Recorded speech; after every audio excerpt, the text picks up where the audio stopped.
अस्सलाम वालेकुम नाजरीन, मैं हूं सिकंदर अली। मैं आपसे कराची से मुखातिब हूं। नाजरीन, आज मैं आपको डॉक्टर आमिर लियाकत हुसैन, जो मशहूर एंकर पर्सन थे और एमएनए भी थे और नातख्वां भी थे, तो उसकी पोस्टमार्टम जो रिपोर्ट है वो नहीं दी गई, पोस्टमार्टम उसका नहीं किया गया। तो पोस्टमार्टम के हवाले से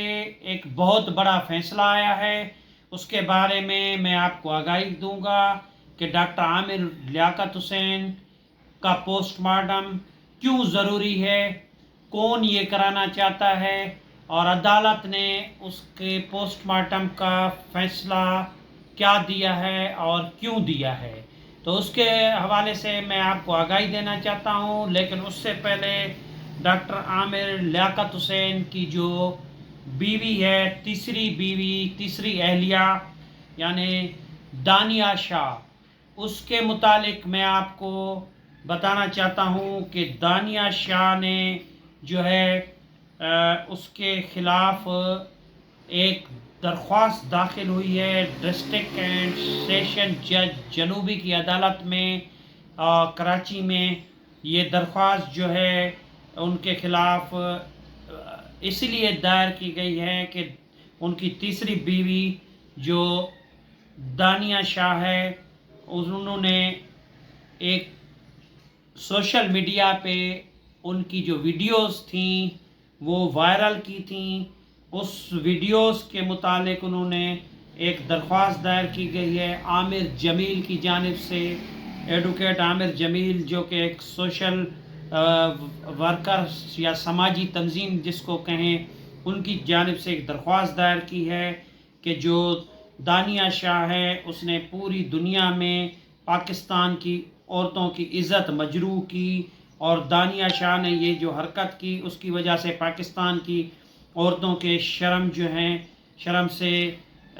उनके सर झुक गए हैं। और ये भी उन्होंने इस दायर दरख्वास्त में कहा है कि ये मामूली तनाज़ा था और नाज़िबान वीडियो जो है उन्होंने वायरल की, जिसकी वजह से उनकी इज़्ज़त मजरूह हुई और उस पर साइबर क्राइम जो है FIA का साइबर क्राइम वो नोटिस ले और उनकी तीसरी जो बीवी थी दानिया शाह उसके ख़िलाफ़ अपना कार्रवाई करें। तो ये जो दरख्वास्त है डिस्ट्रिक्ट एंड सेशन जज में, दानिया शाह जो डॉक्टर आमिर लियाकत हुसैन की तीसरी बीवी थी, जिनका ताल्लुक़ पंजाब से था, मुल्तान के करीब वो रहती थी, तो उनकी जानिब से उनके ख़िलाफ़ ये दरख्वास्त दायर की गई है। तो उसके बाद जो है मैं आपको उस बारे में बताना चाहता हूँ कि आज जुडिशल मजिस्ट्रेट जो शर्की हैं हुसैन मेमन, उनकी अदालत में डॉक्टर आमिर लियाकत हुसैन के पोस्टमार्टम के मुतालिक एक शहरी हैं अब्दुल अहद नामी, उन्होंने दरख्वास्त दायर की थी कि डॉक्टर आमिर लियाकत हुसैन की जो मौत हुई है उस पर शकूक पैदा हुए हैं, उस पर शकूक हैं और इसको वाज़े किया जाए, और इसीलिए उसका पोस्टमार्टम ज़रूरी है। पोस्टमार्टम के बग़ैर उनको दफनाया गया, पोस्टमार्टम के बग़ैर उनको जो है दफनाने से बहुत ही मामलात आ रहे हैं, पुलिस उस पर तहकीकात नहीं कर सकती, तो उनके घर में क्या मिला है क्या नहीं मिला, उनकी मौत क्यों हुई है उस पर वाज़े नहीं हो रहा। तो ये दरख्वास्त दायर की गई थी जिसमें जो है पब्लिक प्रोसिक्यूटर जो सरकार का वकील होता है, पुलिस का वकील होता है, तो उन्होंने अदालत में ये अपना बयान दिया कि पोस्टमार्टम जो है वो उनकी फैमिली नहीं कराना चाहती थी और उनके वर्सा कहते थे कि पोस्टमार्टम अगर होगा तो डॉक्टर आमिर लियाकत की रूह को तकलीफ़ होगी, इसीलिए उनके वर्सा कहते हैं कि हम पे हमारा किसी के ऊपर शक नहीं है, इसीलिए उनका जो पोस्टमार्टम है वो कराया जाए। पुलिस ने जो रिपोर्ट जमा कराई अदालत में, पुलिस ने कहा कि पुलिस सर्जन के मुताबिक कि उनके जो अंदरूनी जिस्म के हिस्से हैं उनका जायज़ा लिया जाए। जब तक उनके अंदरूनी जिस्म के हिस्सों का जायज़ा नहीं लिया जाएगा